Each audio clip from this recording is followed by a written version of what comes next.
नमस्कार दोस्तों, आप सभी का स्वागत है नई वीडियो में। आज की इस मॉडर्न हिस्ट्री ऑफ इंडिया की वीडियो में हम देखेंगे ब्रिटिश कालीन अर्थव्यवस्था से संबंधित एमसीक्यू क्वेश्चन।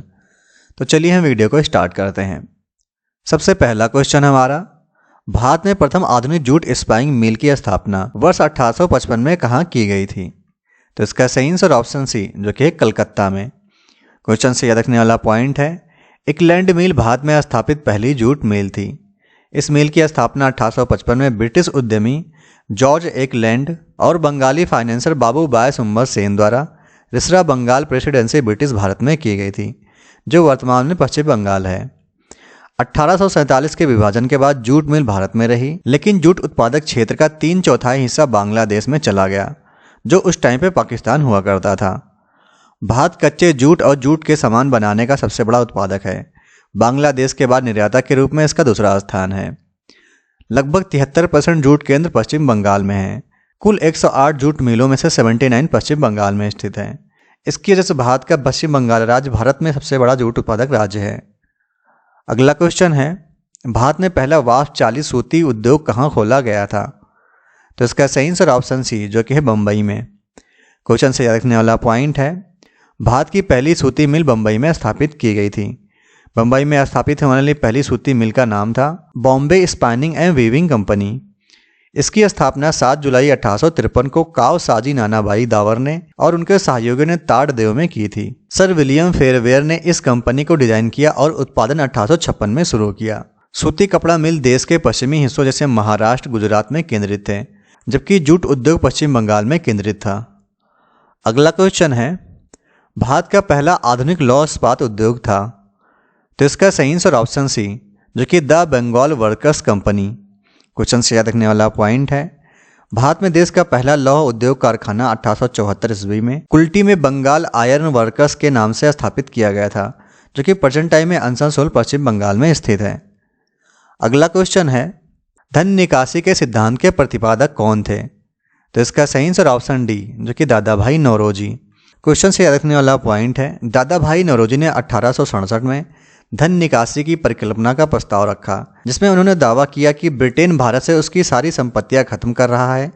उन्होंने जो किताब लिखी poverty and un British rule in India में इस सिद्धांत को बताया। दादा भाई नौरोजी को भारत के ग्रैंड ओल्ड मैन और भारत के अनौपचारिक राष्ट्रदूत के रूप में भी जाना जाता है। वह एंग्लो इंडियन सांसद डेविड ऑक्टरलोनी डायस सोम्ब्रे के अलावा ब्रिटिश सांसद बनने वाले पहले एशियाई थे। अगला क्वेश्चन है, इकोनॉमी हिस्ट्री ऑफ इंडिया के लेखक कौन हैं? तो इसका सही आंसर ऑप्शन बी, जो कि है आरसी दत्त। क्वेश्चन से याद रखने वाला पॉइंट है, आरसी दत्त या Romesh Chandra Dutt the economy history of India पुस्तक के लेखक हैं, जो आर्थिक उपनिवेशवाद की आलोचना करती है। अगला क्वेश्चन है, एस्से ऑन इंडिया इकोनॉमी के लेखक हैं। तो इसका सही आंसर ऑप्शन सी, जो कि राणा डे। अगला क्वेश्चन है, बंगाल में फोर्ट विलियम कॉलेज की स्थापना किसने की थी?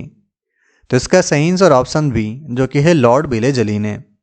क्वेश्चन से याद रखने वाला पॉइंट है, 10 जुलाई 1800 को ब्रिटिश भारत के तत्कालिक गवर्नर जनरल लॉर्ड विले जली ने ब्रिटिश भारत में कलकत्ता में फोर्ट विलियम कॉलेज की स्थापना की। लॉर्ड विले जली ने यूरोपीय प्रशासकों को शिक्षित करने के लिए फोर्ट विलियम परिसर के अंदर फोर्ट विलियम कॉलेज को स्थापित किया था। अगला क्वेश्चन है, सिविल सेवा परीक्षा में चयनित होने वाले पहले भारतीय कौन थे?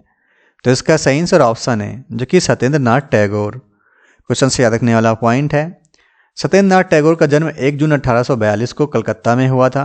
वे रविन्द्रनाथ टैगोर के बड़े भाई थे। सत्येंद्र नाथ टैगोर का चयन सिविल सेवा परीक्षा में वर्ष 1863 में हुआ था। वारेन हेस्टिंग ने ब्रिटिश राज के दौरान सिविल सेवा की नींव रखी थी। चार्ल्स कॉर्नवालिस ने कुछ सुधार लाते हुए इसका आधुनिकीकरण किया और इसे पुनर्गठित किया। इसलिए चार्ल्स कॉर्नवालिस को भारत में सिविल सेवा के जनक के तौर पर जाना जाता है। अगला क्वेश्चन है, निम्नलिखित में से कौन सा कमीशन का संबंध लोक सेवा से नहीं है? तो इसका सही आंसर ऑप्शन बी, जो कि है हंटर कमीशन। क्वेश्चन से याद रखने वाला पॉइंट है, हंटर आयोग या हंटर कमीशन 1820 को भारतीय शिक्षा आयोग के नाम से भी जाना जाता है और हंटर कमीशन 1820 की स्थापना विकार जांची समिति के रूप में की गई थी। इस समिति की स्थापना 1919 में अमृतसर में जलियांवाला बाग नरसंहार के आसपास की घटनाओं को जांच करने के लिए भारत सरकार द्वारा गठित किया गया था। शिक्षा आयोग की स्थापना देश में प्राथमिक स्तर पर शिक्षा के स्तर में सुधार के प्राथमिक फोकस और उद्देश्य के साथ की गई थी। विलियम हंटर की अध्यक्षता में आयोग का गठन होने के कारण इसका नाम हंटर कमीशन पड़ा। अगला क्वेश्चन है, भारत में जॉर्ज कैंपबेल के अधीन अकाल आयोग का गठन किस वर्ष हुआ? तो इसका सही आंसर ऑप्शन बी, जो कि 1866 में। क्वेश्चन से याद रखने वाला पॉइंट है, 1866 में ब्रिटिश सरकार ने उड़ीसा में अकाल के कारणों की जांच करने के लिए जॉर्ज कैंपबेल कमीशन की नियुक्ति की और इसके पुनर्आगमन को रोकने का उपाय सुझाए। इसने त्रासदी के लिए सरकारी मशीनरी को दोषी ठहराया और राहत उपाय सुझाए। रिपोर्ट को कभी गंभीरता से नहीं लिया गया और ब्रिटिश सरकार ने 1880 में रिचर्ड स्ट्रेची के अधीन एक और समिति को नियुक्त किया।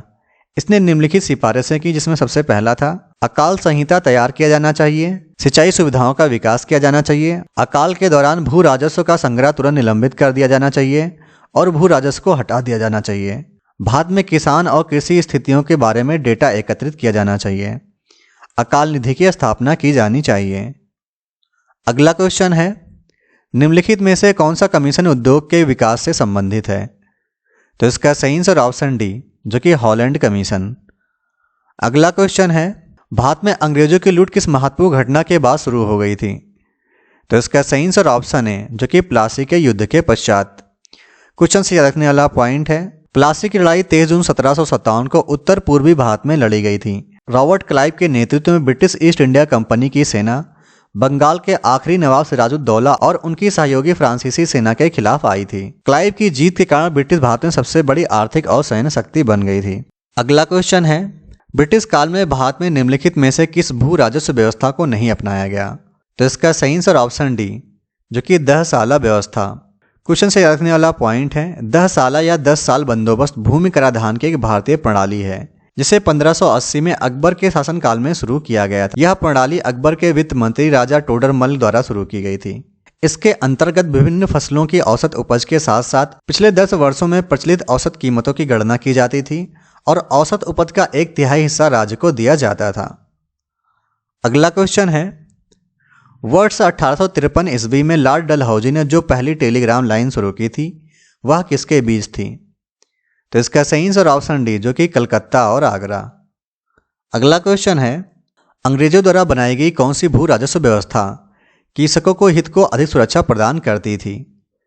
तो इसका सही आंसर ऑप्शन बी, जो कि मद्रास प्रांत की रैयतवाड़ी भू व्यवस्था। क्वेश्चन से याद रखने वाला पॉइंट है, रैयतवाड़ी प्रणाली ब्रिटिश भारत में थॉमस मुनरो द्वारा प्रस्तुत की गई थी या शुरू की गई थी, जो सरकार को राजस्व संग्रह के लिए कृषि या रैयत से सीधे निपटने की अनुमति देती थी और किसानों को खेती के लिए नई भूमि सौंपने या अधिग्रहण करने की स्वतंत्रता देती थी। रैयतवाड़ी पद्धति में भूमि का मालिकाना हक किसानों के पास होता था। अगला क्वेश्चन है, किसके द्वारा बंगाल और बिहार का अस्थायी बंदोबस्त या इस्तमरारी बंदोबस्त शुरू किया गया था? तो इसका सही आंसर ऑप्शन डी, जो कि लॉर्ड कॉर्नवालिस।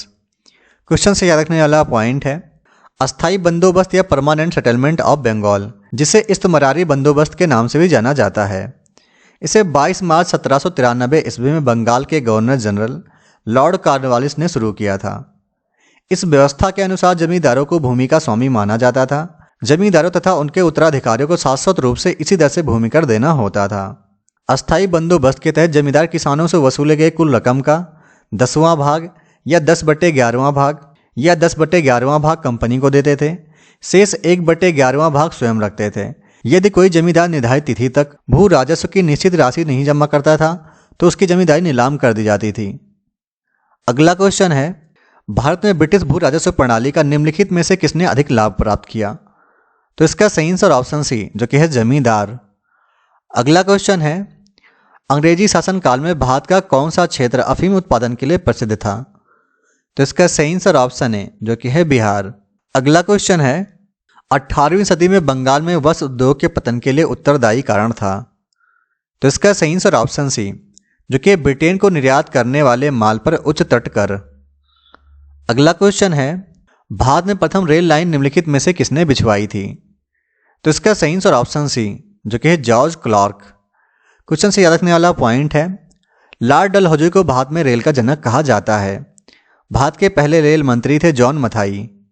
भारतीय उपमहाद्वीप का पहला रेलवे बॉम्बे से ठाणे तक 21 किलोमीटर दूरी तक चलाया। बॉम्बे को ठाणे, कल्याण और थाल को भूरे घाटों से जोड़ने के लिए रेलवे विचार पहली बार 1843 में भांडू की यात्रा के दौरान बॉम्बे सरकार के मुख्य अभियंता श्री जॉर्ज क्लॉक को हुआ था। पहला औपचारिक उद्घाटन समारोह 1853 में किया गया था। दक्षिण में पहली लाइन 1856 में खोली गई थी। अगला क्वेश्चन है, एक वर्थ कमीशन का संबंध किससे है? तो इसका सही आंसर ऑप्शन है जो कि है रेल से। क्वेश्चन से याद रखने वाला पॉइंट है, 1920 में सर विलियम एकवर्थ की अध्यक्षता में एकवर्थ समिति का गठन किया गया था। समिति ने भारतीय रेलवे के समेकन और राष्ट्रीयकरण की सिफारिश की। एकवर्थ कमीशन की सिफारिश पर 1924 में रेल बजट को आम बजट से अलग कर दिया गया था।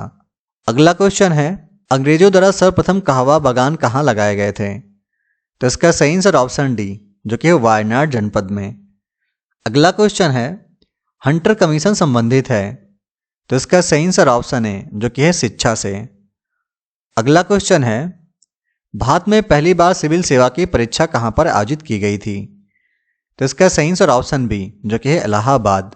दोस्तों इलाहाबाद का नया नाम कर दिया गया है प्रयागराज। तो अगर ऑप्शन में प्रयागराज आता है तो आप उसे भी मार्क करेंगे। क्वेश्चन से याद रखने वाला पॉइंट है, भारत में प्रथम बार सिविल सेवा की परीक्षा का आयोजन 1857 में किया गया था। अगला क्वेश्चन है, नील कीर्षकों की सुधार पर लिखी गई पुस्तक नील दर्पण के लेखक कौन है? तो इसका सही आंसर ऑप्शन बी जो कि दीनबंधु मित्र।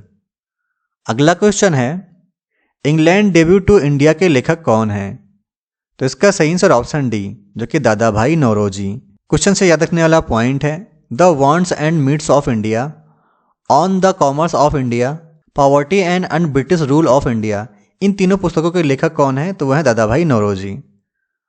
अगला क्वेश्चन है, भारत में अंग्रेजों के समय में प्रथम जनगणना किसके कार्यकाल में हुई थी? तो इसका सही आंसर ऑप्शन सी जो कि लॉर्ड मेवो। अगला क्वेश्चन है, सर टॉमस मुनरो किस भू राजस्व बंदोबस्त से संबंधित हैं? तो इसका सही आंसर ऑप्शन सी जो कि रैयतवाड़ी बंदोबस्त। तो रैयतवाड़ी बंदोबस्त की खास व्यवस्था क्या थी कि जो जमींदारी का हक होता था वो किसके पास होता था? किसानों के पास में। अगला क्वेश्चन है, ब्रिटिश शासन के दौरान भारत में उद्योगों का कोई स्वतंत्र विकास नहीं हुआ, इसका कारण था? तो इसका सही आंसर ऑप्शन है जो कि भारी उद्योगों का अभाव। दोस्तों आज का अगला और आखिरी क्वेश्चन है, ब्रिटिश ईस्ट इंडिया कंपनी का व्यापारिक अधिकार अंतिम रूप से किस एक्ट के तहत समाप्त कर दिया गया? तो इसका सही आंसर ऑप्शन बी जो कि 1833 का चार्टर एक्ट। तो दोस्तों आज का वीडियो यहीं पे समाप्त होता है। अगर आपको वीडियो अच्छा लगा तो वीडियो को लाइक करें। अगर आप चैनल पर पहली बार आए चैनल को सब्सक्राइब करें। मिलते हैं नेक्स्ट वीडियो में।